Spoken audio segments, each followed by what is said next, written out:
The candles in the Haverstone ballroom had been lit since 7 o'clock, and by 9:30 there were perhaps 90 persons arranged beneath them in their best performances of ease. Millicent stood near the east wall, her ivory gown 3 seasons old and retrimmed with new ribbon that did not quite match, and she heard her husband's voice carry across the room with the measured authority of a man accustomed to being heard. "I believe," Edmund said, loud enough for the nearest 24 guests to catch every syllable, "that the arrangement between Lady Haverstone and myself has concluded." The violins continued for exactly 4 more beats before the nearest players noticed the silence spreading outward from the spot where he stood. Then the instruments quieted, one by one, and 90 heads turned. Millicent did not look away from him. She drew the ring from her finger, the square-cut sapphire set in gold that she had worn for 3 years and 2 months, and she crossed the floor between them in 12 measured steps. She laid the ring in his open palm. His fingers closed around it, and she held his gaze for 1 moment longer than was comfortable, and then she turned back to the room. Lieutenant Aldous Crane, a young cavalry officer with kind eyes and a slight limp from some unnamed engagement in the north, was standing precisely 3 feet to her left. He had been there before Edmund spoke, and had not retreated afterward. "Miss Ashford," he said quietly, using her maiden name as gently as if he had always known it belonged to her, "would you do me the honor of the next dance?" What she did not yet know, as she placed her hand on Lieutenant Crane's arm and the violins recovered themselves 1 trembling note at a time, was that the night was far from finished with her. 3 weeks before the Haverstone Winter Ball, Millicent had been living in the smaller of the 2 guest rooms at Ashford Place, the London townhouse that was legally Edmund's, but that she had occupied alone since the spring. The arrangement had never been formally announced. It had simply happened the way most painful things happen in Regency households, by degrees, each degree small enough to be absorbed without ceremony, until the total distance was too great to measure. She was 24 years old that autumn. She had been married at 21 to a man she had loved with the steady, clear-eyed devotion she brought to everything that mattered to her, and the 3 years since had educated her in a subject no one had thought to prepare her for: the particular loneliness of a marriage that continues its outward form while its interior empties like a room from which the furniture is removed 1 piece at a time. The trouble, as she understood it now, had begun 18 months prior. Their son had been born too still and too small. In the early hours of a Tuesday morning in March, and Edmund had stood at the window of the lying-in room with his back to everything until the physician guided him out. He had not spoken of the child afterward. He had not spoken of much at all. What had been cold courtesy before became a thorough and systematic absence, and Millicent, who had her own grief to manage in the ordinary hours of ordinary days, had eventually stopped waiting for him to return from wherever he had gone. She had received the invitation to the Haverstone Winter Ball with a confusion that lasted approximately half a morning, because the Dowager Viscountess Haverstone, Edmund's mother Dorothea, had addressed it to her as Lady Haverstone, which was either a gesture of continued acknowledgement or a test whose terms Millicent had not yet identified. She attended because declining would have suggested she had something to be ashamed of. She had not. Edmund's choices had produced the distance between them. She had simply tried to live inside a house that kept contracting around her. She wore the ivory gown because it was the plainest thing she owned that remained presentable, and she arrived in a hired carriage because Edmund's coachman had been given no instruction regarding her. She presented herself at the door of Haverstone House in Grosvenor Square at 8:30, handed her card to the footman, and walked into the light. The ballroom was dressed for winter, evergreen boughs banked at the windows and white candles burning in the great chandeliers overhead. their light catching the crystal drops and throwing small cold rainbows across the assembled gowns and jewels of approximately 90 guests. Millicent registered the room as she always had, with a painter's attention to detail and a mathematician's talent for quickly understanding spatial arrangement. She located Edmund near the fireplace, speaking with a man she did not recognize. She located the Dowager Viscountess at the far end of the room, seated in the carved chair she preferred, attended by 2 ladies and by a young woman in deep rose silk who was, even at 40 feet, extraordinarily beautiful. This was Miss Cecily Vane. Millicent did not know the name yet, but she recognized the posture. The young woman sat at the dowager's right hand with the practiced ease of someone who had been rehearsing that particular position for a season at minimum. She was perhaps 20 years old, with dark hair dressed high and a string of seed pearls at her throat, and she tilted her head toward the dowager at intervals that suggested she was listening to a briefing rather than participating in a conversation. Lady Dorothea Ashford, the Dowager Viscountess Haverstone, was 63 years old and had spent those 63 years perfecting the art of communicating precise social judgment through the management of her fan. When Millicent had first married Edmund and been brought to meet her, the fan had moved with a controlled enthusiasm. Tonight it was perfectly still, which Millicent had learned to understand as the dowager's version of active assessment. The first voicing of the evening came from a woman named Mrs. Alderton, a baronet's wife of comfortable income and narrow curiosity, who made the observation to her companion near the refreshment table before Millicent had been present in the room for 10 minutes. "Poor creature," Mrs. Alderton said, in the carrying whisper that well-bred women develop as a tool and rarely acknowledge as a weapon. Still clinging to the name. One would think she would have found a quieter place to cling to it than his own mother's ball. Millicent heard it. She took a glass of ratafia from the passing footman's tray, drank a small measured sip, and set the glass on the nearest flat surface. She did not look toward Mrs. Alderton. She was still there when Edmund spoke. The dance with Lieutenant Crane was a country dance in 3 movements, which meant she had 12 minutes of navigable geometry between her and the room's judgment, and she used those 12 minutes well. She held her head at the angle she had learned from her mother, which produced an impression of serenity without requiring it, and she matched every step with the precision that had made her a competent dancer at 17 and a composed one at 24.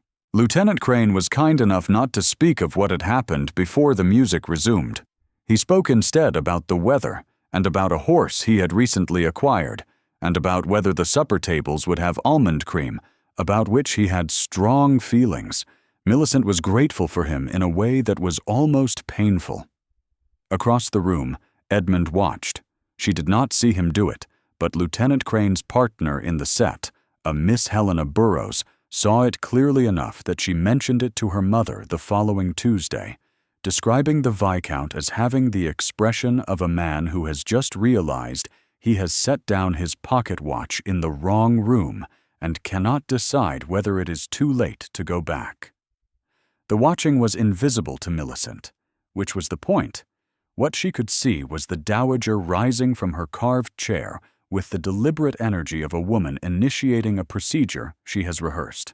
Lady Dorothea crossed the room to where 3 senior guests stood near the east windows, spoke briefly to each of them in turn, and then guided Miss Cecily Vane into their circle, with one hand placed at the small of the young woman's back. The introduction was performed with the ceremony of a formal presentation, each name given its full weight, each connection between Cecily's family and the Haverstone title traced with care. Millicent, returning to the edge of the room as the dance concluded, watched the performance and understood its function. The dowager was not introducing Cecily to the guests. She was announcing a conclusion. Lieutenant Crane delivered Millicent back to the east wall and bowed over her hand with genuine warmth. And she thanked him with genuine gratitude. And then she was alone again in the candlelight, with the sound of the room rearranging itself around the new information that the evening had produced. It was perhaps 40 minutes later, as the supper arrangements began and the crowd shifted toward the dining room, that the incident with the housemaid occurred. The east corridor ran between the ballroom and the housekeeper's passage, a narrow, candle-lit stretch of floor used by the family and occasionally by guests seeking the retiring room. Millicent had gone that way because the main route was congested, and she had no particular appetite for navigating 90 persons in close quarters. She was perhaps halfway along the corridor when she heard the voice. Lady Dorothea was standing outside the housekeeper's door, and before her stood a girl of perhaps 17, in the plain dark uniform of a housemaid, her hands clasped at her waist, her face the careful controlled blank of someone keeping themselves from crying by force of will alone. At the dowager's feet, on the flagstone floor, lay a small brooch, a spray of garnets set in silver. "The clasp is broken," Lady Dorothea said, "and you were the only person in that room this afternoon. The explanation presents itself." "Your ladyship," the girl said, "I have never taken anything." "Your denial," the dowager replied, "is noted." Her fan was open now, moving in the slow, deliberate rhythm that meant a verdict had already been reached. "Collect your things before the guests have returned to their carriages. I will not have this discussed in the ballroom." Millicent stopped walking. She had, in 3 years of attending Haverstone events, witnessed the dowager exercise her authority over the household staff on 4 separate occasions, and on 3 of those occasions the accusation had proved less certain than the conviction. She had said nothing on any of those prior occasions because she had been a daughter-in-law trying to survive, and the cost of saying nothing had seemed, at the time, manageable. The arrangement between herself and Edmund had concluded 2 hours ago in front of 90 witnesses. There was nothing left to protect by silence. "Lady Haverstone," she said. The dowager turned. "The retiring room on the upper floor," Millicent continued, "has a small table beside the looking-glass. I was in that room earlier this evening, and I noticed a brooch had fallen behind the table's leg. It is possible it slid from someone's gown on the stair. I would suggest sending someone to check before any dismissal is recorded." The silence lasted 4 seconds. Then Lady Dorothea looked at the housemaid with the expression of a woman recalculating. She turned to the younger of the 2 attending ladies behind her and said, with no alteration in tone, "Go and look." The attending lady went. The attending lady, the housemaid, stood very still. Millicent waited. The brooch was on the table beside the looking-glass, not behind the leg, which meant it had fallen further than Millicent had suggested. But it was there, and it was found, and the attending lady returned with it in her palm 3 minutes later, looking uncertain about what expression to wear. The dowager examined the second brooch, which was identical to the first save that its clasp was intact. She looked at Millicent for a long moment. "You may go," she said to the housemaid. Her voice was level, the particular level that contains no admission. The girl left.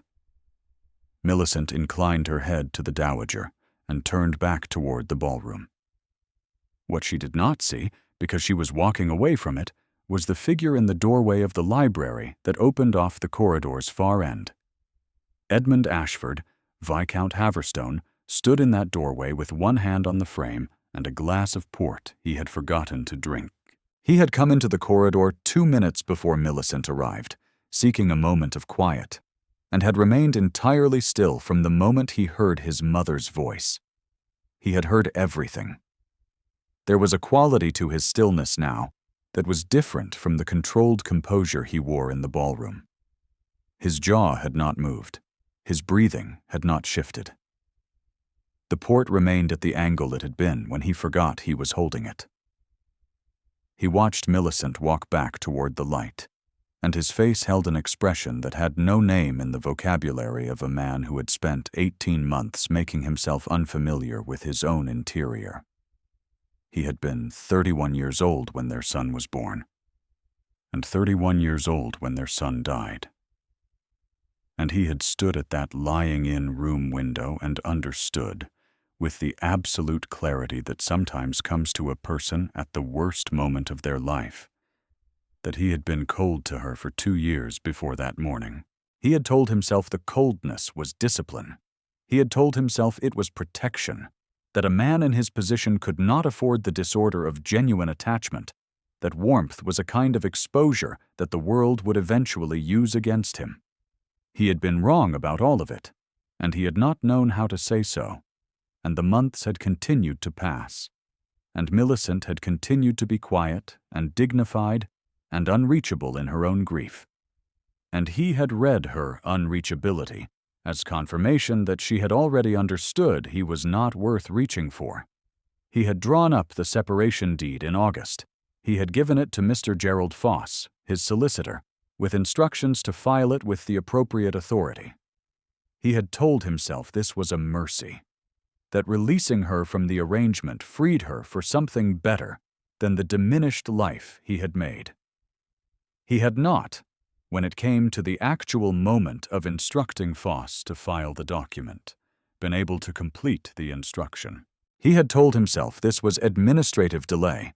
He had told himself, in the 7 weeks since, various other things, none of which he examined too closely. The ring was in his left coat pocket. It had been there since she placed it in his palm.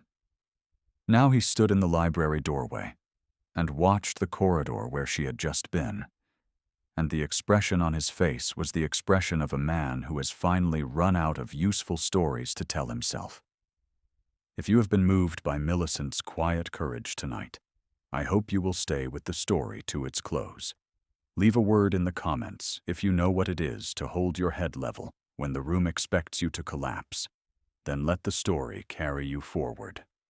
The supper passed without incident that Millicent could observe, though she ate little and spoke less, occupying a chair at the far end of the secondary table, where the seating arrangements placed guests whose precise social position was unclear to the hostess. Lieutenant Crane sat 2 places away and communicated, through the artful orientation of his bread roll, that he was willing to be called upon if needed. She appreciated this more than she could have articulated. After supper, the dancing resumed, and it was during the second set that the Dowager made her approach. Lady Dorothea came to stand beside Millicent, with the unhurried purpose of a woman who has decided something and is merely enacting a decision already made. She was dressed in dark plum silk with jet beading at the collar, and she moved the fan in 3 slow beats before she spoke. "My dear Millicent," she said. The endearment was the first she had offered in approximately 14 months. "I hope the evening has not been too distressing." "Not at all," Millicent said. "Edmund's decision was, of course, inevitable." The Dowager kept her gaze on the dancers. "You understand, I'm certain, that the attachment was never quite what either party required. There is no reproach in that. Some pairings simply fail to generate the necessary foundation." "I see," Millicent said. "Miss Vane is everything one could wish." This was said with the quiet authority of a woman presenting a fact rather than an opinion. Her family's connection to the Haverstone estate goes back 2 generations. She was raised to understand what the title demands. She will not find the demands unfamiliar. A small pause. "You always found them somewhat taxing, I think." Millicent looked at the fan. She looked at the dancers. She thought about 14 months of being called "my dear Millicent" 0 times, and being referred to, in overheard conversations by Mrs. Alderton and others of her kind, as the provincial Viscountess, the woman who had no real understanding of what the position required, the poor thing who clung. "I imagine," Millicent said, "that Miss Vane will do very well."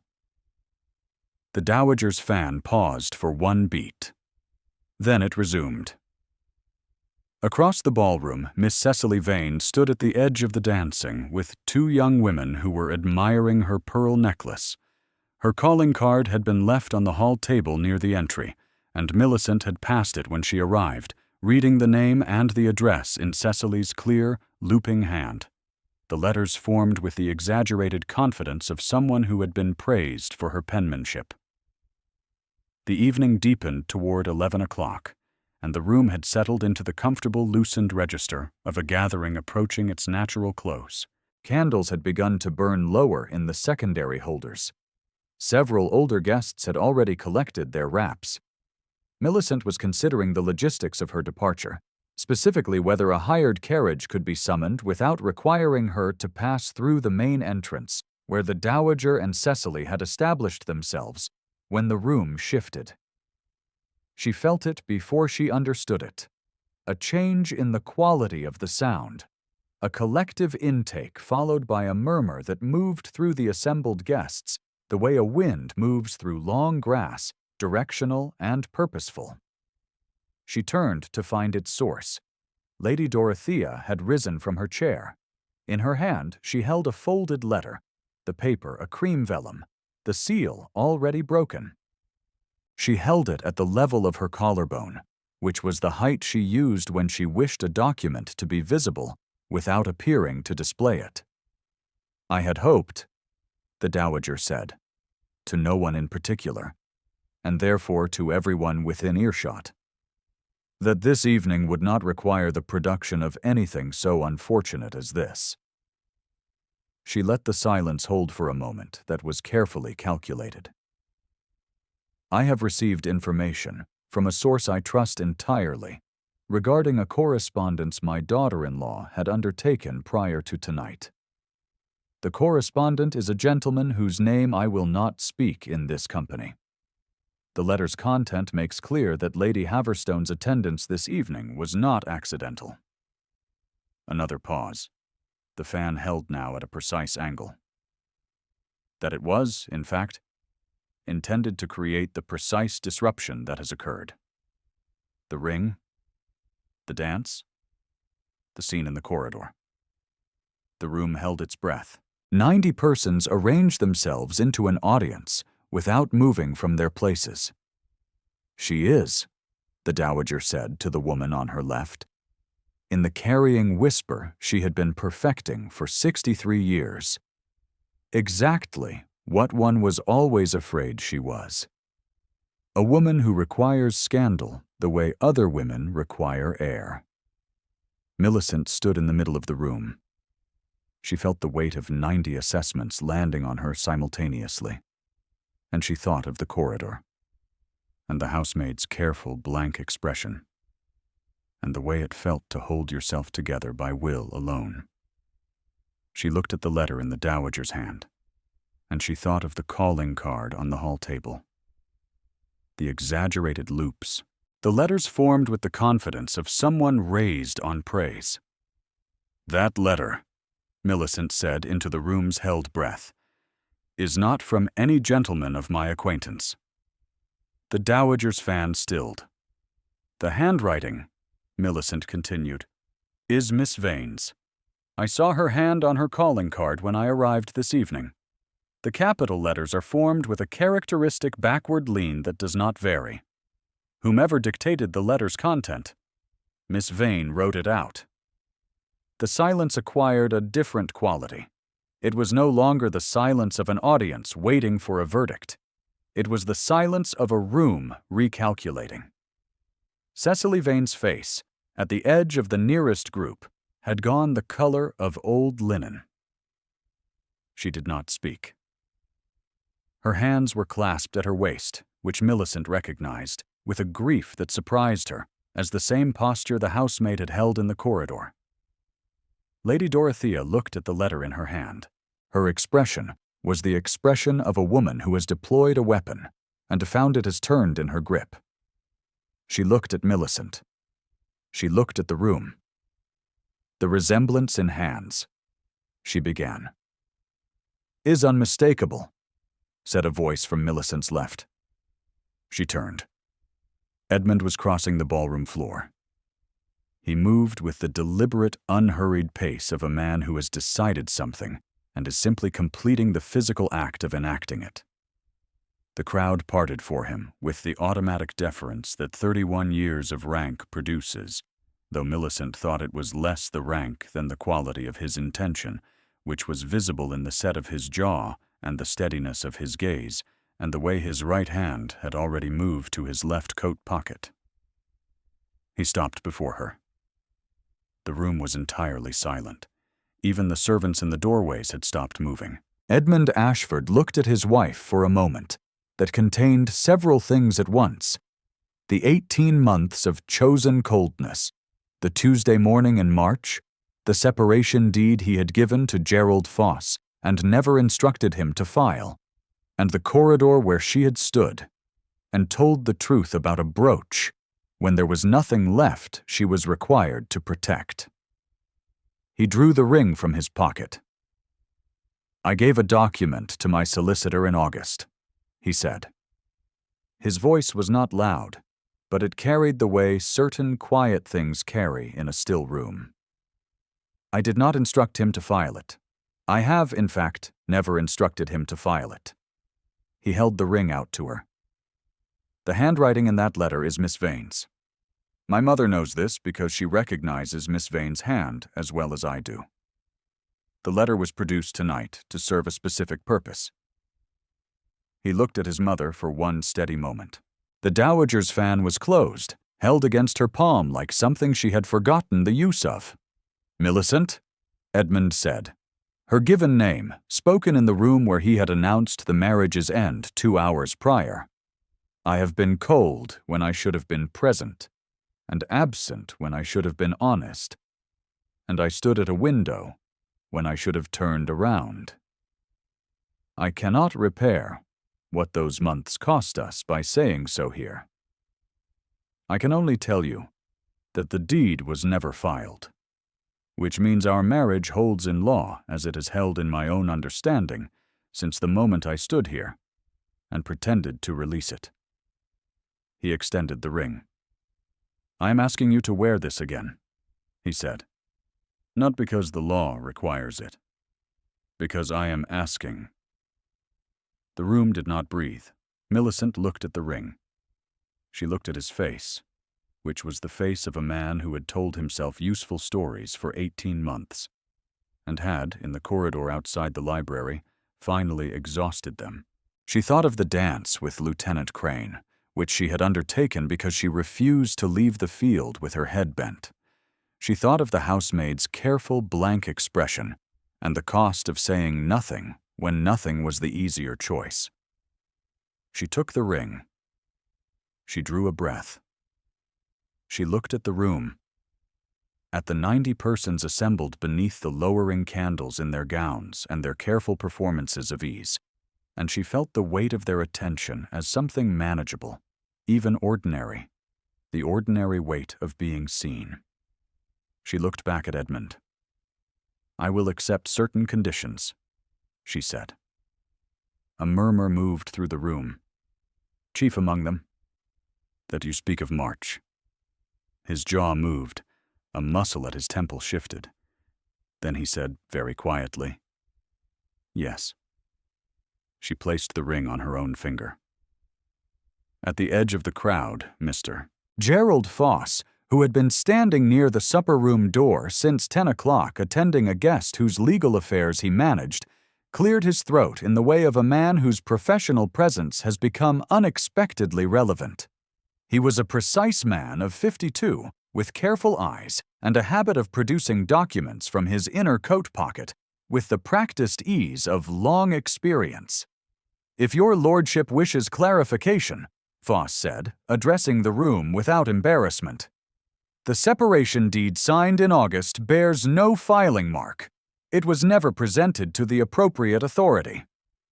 The marriage of the Viscount and Viscountess Haverstone is fully intact in law and in record." Lady Dorothea stood with the letter still in her hand.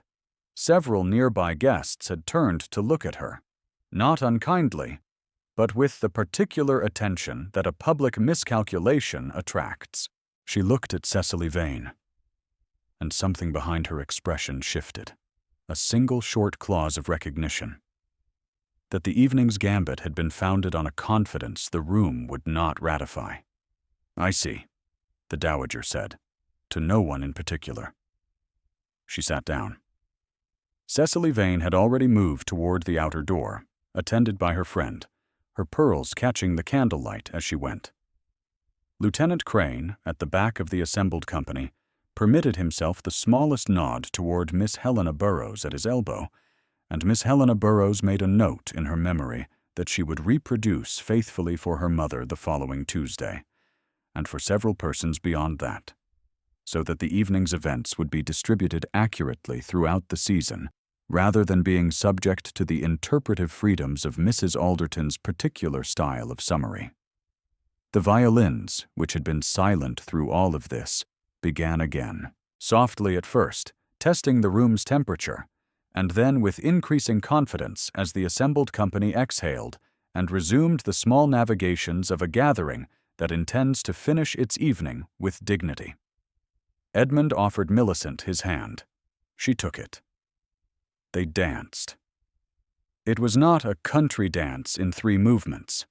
It was a waltz, which permitted them to remain close and to speak without being heard above the music, and she was aware of his hand at her back, and his face above hers, and the warmth of his shoulder beneath the wool of his coat. And she thought of all the months in the smaller guest room at Ashford Place, and the hired carriage, and the plain ivory gown. She thought of March, and of all the things that had been left unspoken in the aftermath of March, accumulating like unpaid accounts in a ledger. No one looked at directly. "I am sorry," he said. She did not answer immediately, because the words required the weight of consideration rather than the easy currency of immediate acceptance. She thought about the corridor and the housemaid, and what it meant to say the true thing when there was nothing left to protect.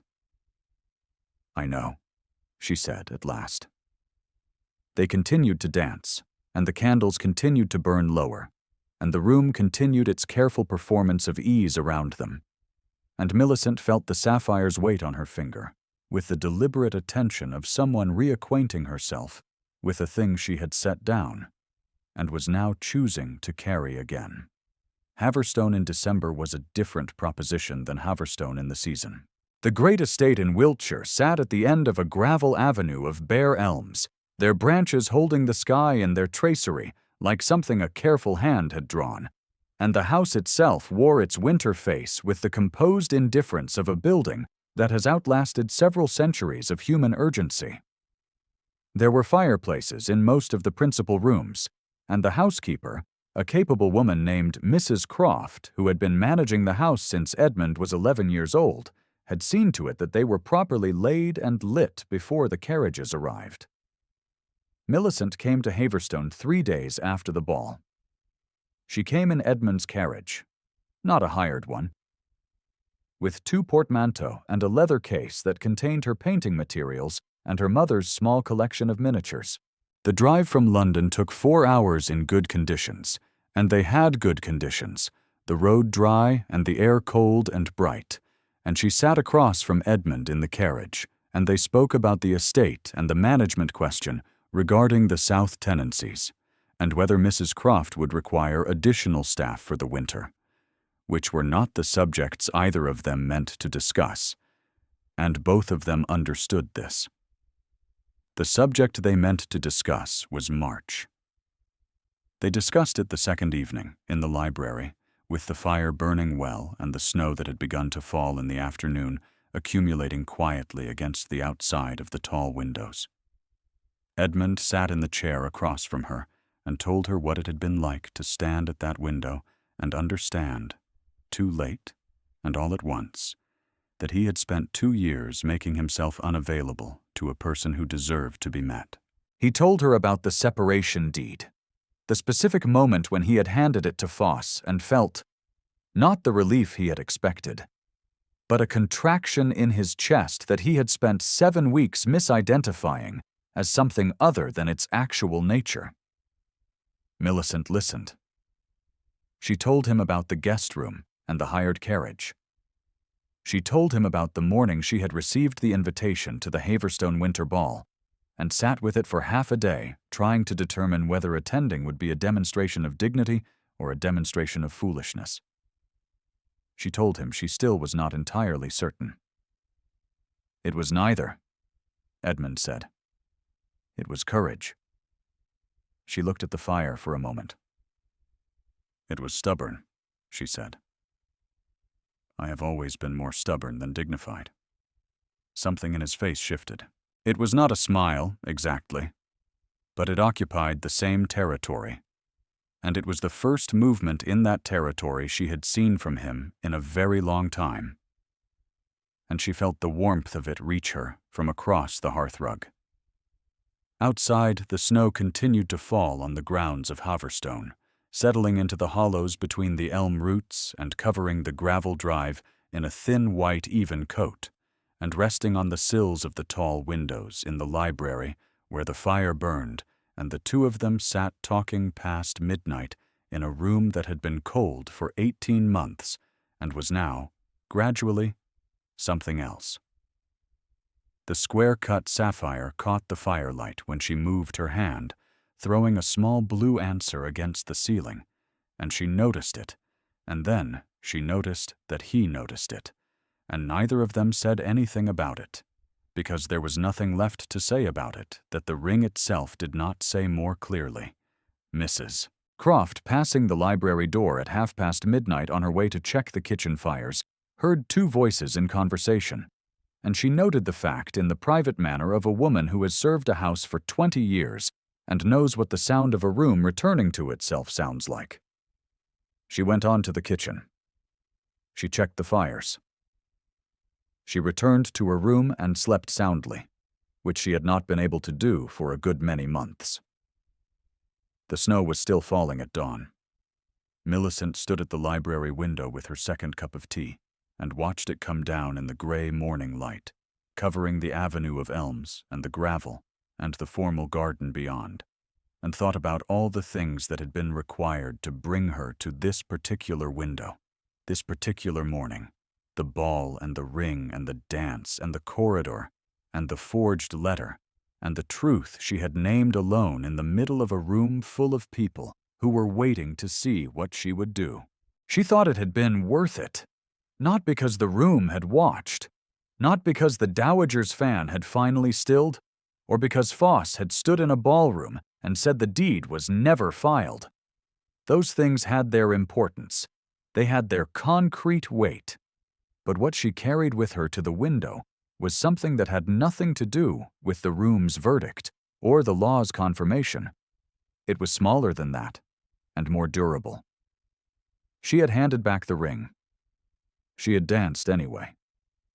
She had told the truth in the corridor when there was nothing left she was required to protect, and she had named the forgery aloud when the room's weight was fully against her.